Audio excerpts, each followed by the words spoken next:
미래가 보이는, 손에 잡히는 그런 주제를 한번 가져와 봤는데요. 삼복도로 르네상스를 필두로 해서 도시 재생 사업 자체가 지역에 어떤 맞는 그런 옷을 입히고 주민들도 굉장히 활력이 살아나고 좀 긍정적인 영향들도 시그널이 많이 보이더라고요.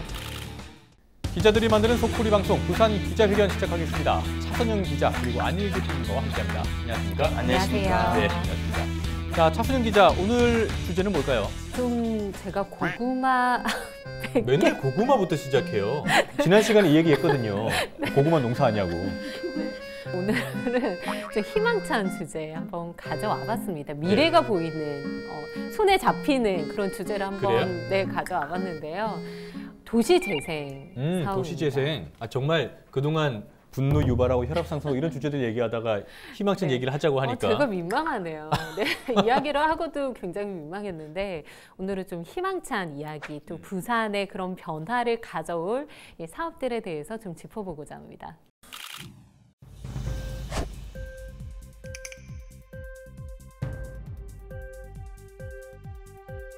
수십여 년간 세월의 흐름에서 빗겨나 있던 철길 마을은 도시재생 사업과 함께 변하기 시작했습니다. 어둡고 칙칙했던 마을 입구 터널은 아기자기한 벽화들로 가득 찼고 벽에도 화사한 꽃이 피었습니다. 불과 얼마 전까지 회색빛이었던 담장에는 보시는 것처럼 형형색색 색이 입혀졌고 마을 분위기도 밝게 변했습니다.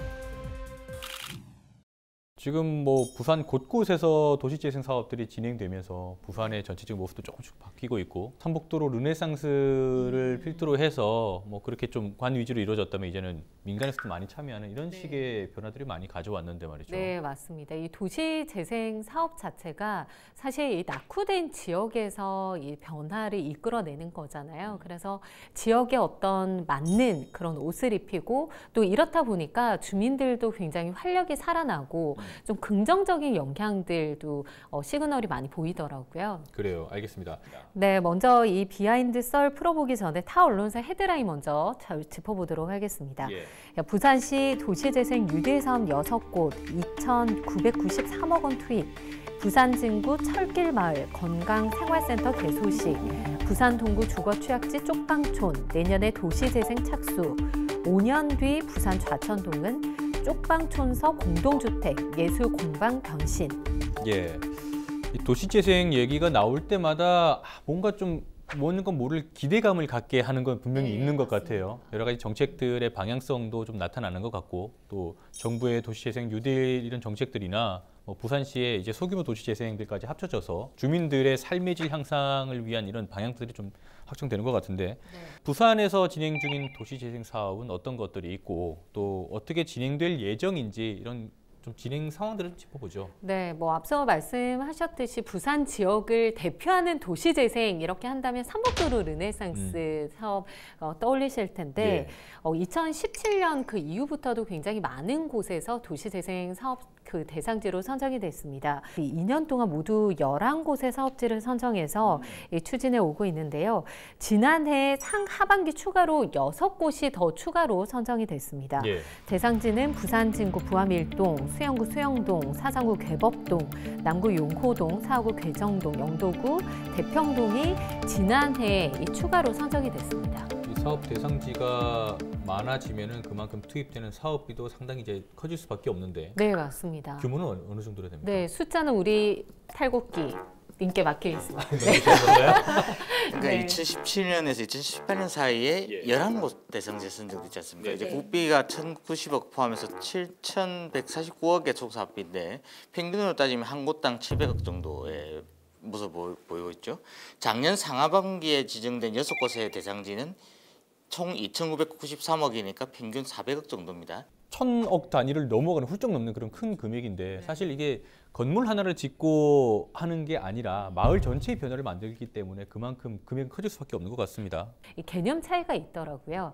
재개발 같은 경우에는 어떤 주거 환경 개선에 초점을 맞춰서 건물을 다 부수고 다 밀어버리고 새 건물을 이제 넣는 거고, 도시재생 사업 같은 경우에는 기존에 있는 그런 마을은 그대로 두고 그곳에 그 지역에 맞는 특색을 또 입히고 또 주민들의 역량 강화라든지 이런 것들을 통해서 하면서 함께 이제 살아가는 그런 모습으로 변화하는 거잖아요. 저는 개인적으로는 재개발보다는 도시재생 사업 형태로 가는 것이 전체적인 도시의 이 모습을 갖춰가는 데 더 도움이 된다고 생각을 하거든요.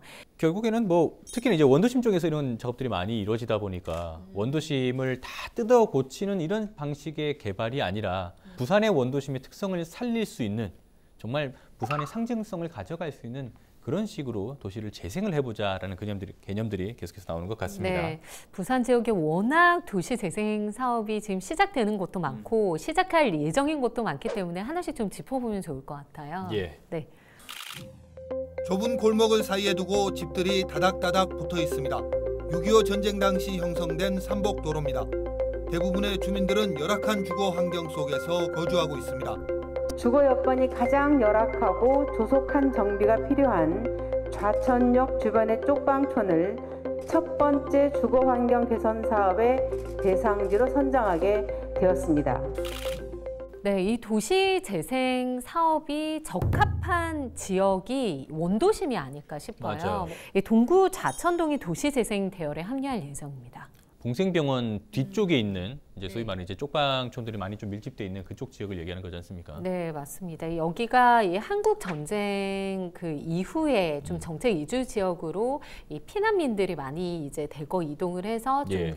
그런 군락지를 이루고 이제 지내셨던 곳인데 여전히 좌천동 일대에는 천여 세대가 거주를 하고 많이 있습니다. 거주하고 계시는군요. 네, 뭐 일명 우리가 쪽방촌이라고 하잖아요. 진짜 두 사람이 가지 못할 정도로 다닥다닥 이제 붙어서 이렇게 이용하는 공간이고 거기다가 현재 뭐 집마다 화장실이 없어서 여전히 공동 화장실을 이용하고 있는 곳이기 때문에 굉장히 뭐 재개발의 형태든 도시 재생 사업의 형태든 어떤 변화가 필요한 지역이었습니다. 예. 과거의 부산의 그런 당시 그런 모습들이 이제 변화의 과정을 거치면서도 크게 손이 많이 안 간 그런 지역이어서 정말 상대적으로 낙후됐을 수밖에 없다. 특히나 원도심 내에서도 그렇게 상대적으로 더 떨어지는 삶의 질이 낮아질 수밖에 없는 그런 환경을 유지를 하고 있는데 지금 뭐 말만 들어도 사실 주민들의 생활 환경을 좀 바꾸는 작업들이 상당히 시급해 보입니다. 그렇죠. 이제 동구 좌천동의 도시재생 사업을 보면 이제 총 사업비는 1,678억 예. 정도 됩니다. LH가 1,358억을 이제 투입을 하는데 전부 LH 주거 환경 개선 사업이라 해서 예. 공동주택을 제공에 들어갑니다. 425세대의 아파트가 되는데요. 예. 이제 분양이 340세대, 임대가 85세대입니다. 예전 같으면 이제 재개발하고 그러면은 다들 나가고 이제 그 보상비로 과연 어디서 살 수 있을까를 고민을 하셨는데 갈 곳이 없는 거죠, 네. 그 보상비로. 지금은 이 원주민분들이 그대로 들어오신다면서요. 그렇죠.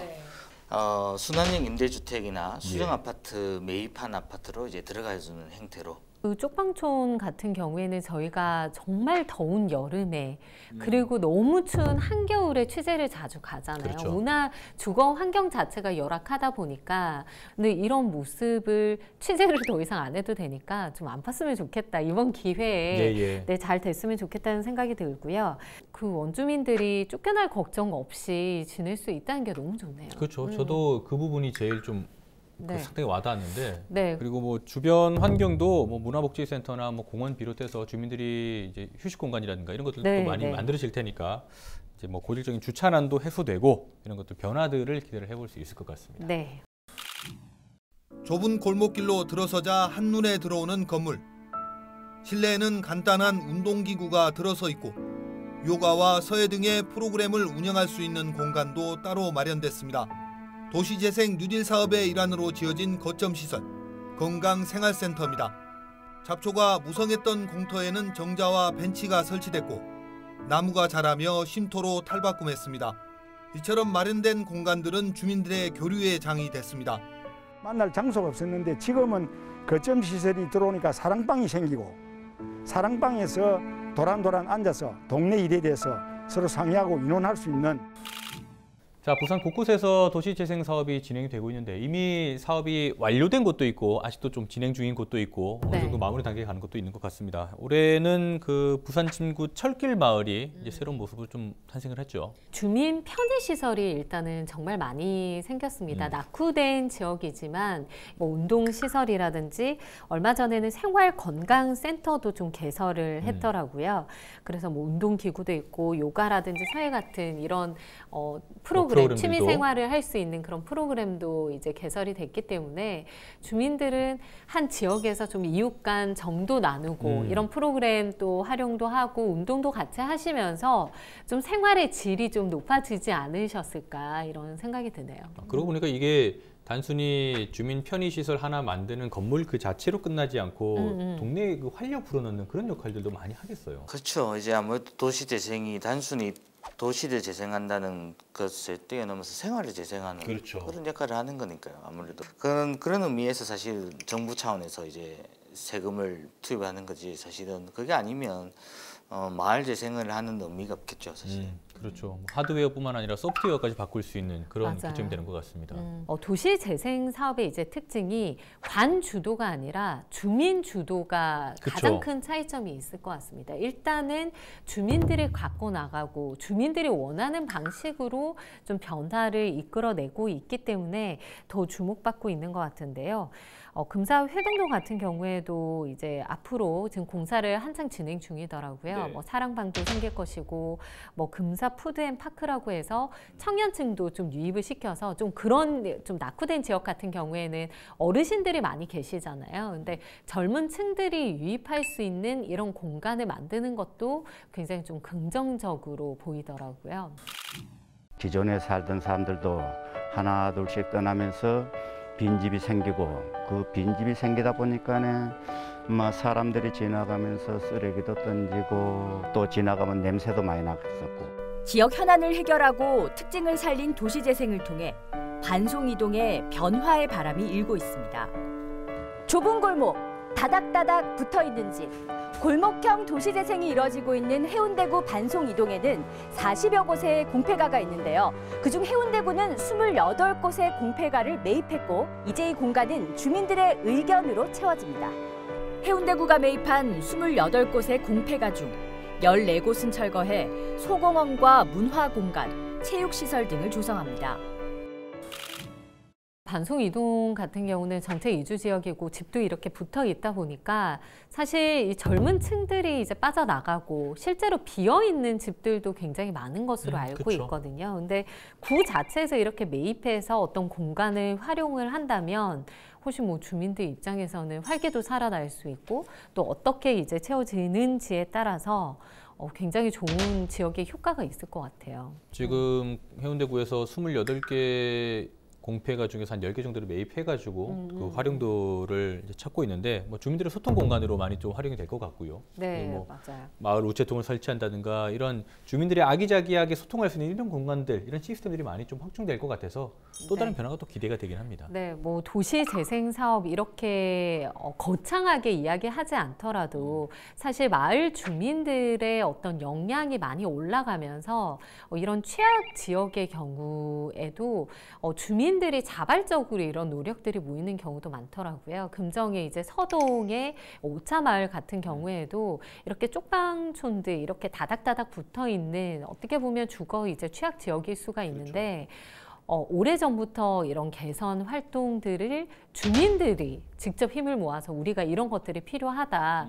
그래서 역으로 구에도 지원을 요청을 하고 시비도 따고 뭐 그렇게 해서 마을의 변화를 이제 가져온 그런 사례가 있는데 굉장히 좋아 보이더라고요. 주민들 간에도 굉장히 화합이 돼서 운영을 하고 있더라고요.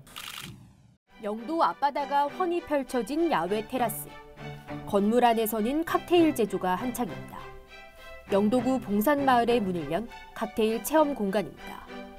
하지만 올해 초까지만 해도 이곳은 전혀 다른 공간이었습니다. 방치된 폐가였거든요. 그래서 좀 냄새도 많이 나고 엉망진창이었죠. 네. 여기 앞에 데크 있던 분이 버려진 텃밭이었거든요. 안에 이제 여러 가구가 살아서 방도 되게 많았고 저희가 그거 다 넓게 좀 깨끗하게 철거하고 고쳐서 전체 건물의 25% 가까이가 비어있던 영도구 봉산마을.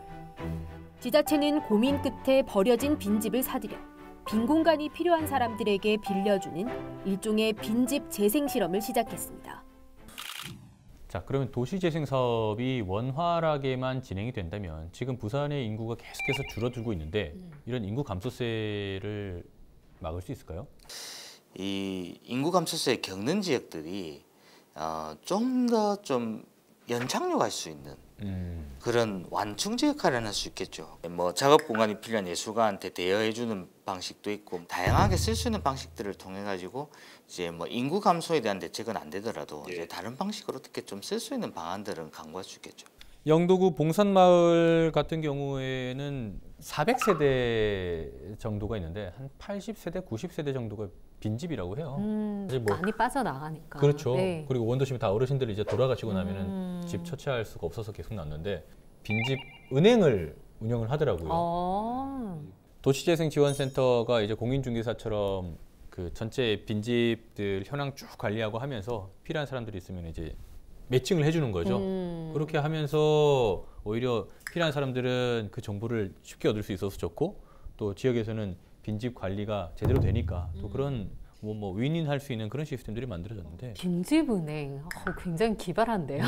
여러 가지 시스템들이 많이 나오니까 또 그 지역에 맞는 변화들이 또 가능해지지 않나 이렇게 생각도 듭니다. 네, 맞아요. 어차피 뭐 버려진 공간으로 방치할 바에야 이제 빈집은행을 통해 가지고 젊은 예술가들이나 아니면 젊은 소상공인들이나 이제 이런 여러 계층들에게 정책적으로 활용할 수 있는 수단이 될 수 있었으면 좋겠습니다. 그러니까 영도구 봉산마을에서 이제 벌어지는 이런 작업들이 어떤 형태로 이제 이루어지는지 좀 안정적으로 성공적으로 정착하느냐에 따라서 이런 것들 향후에 좀 평가를 할 수 있을 것 같은데 예술가들에게 이렇게 빈집을 무료로 빌려주면서 5년 동안의 임대료를 받지 않는다고 하더라고요. 그렇다고 하죠.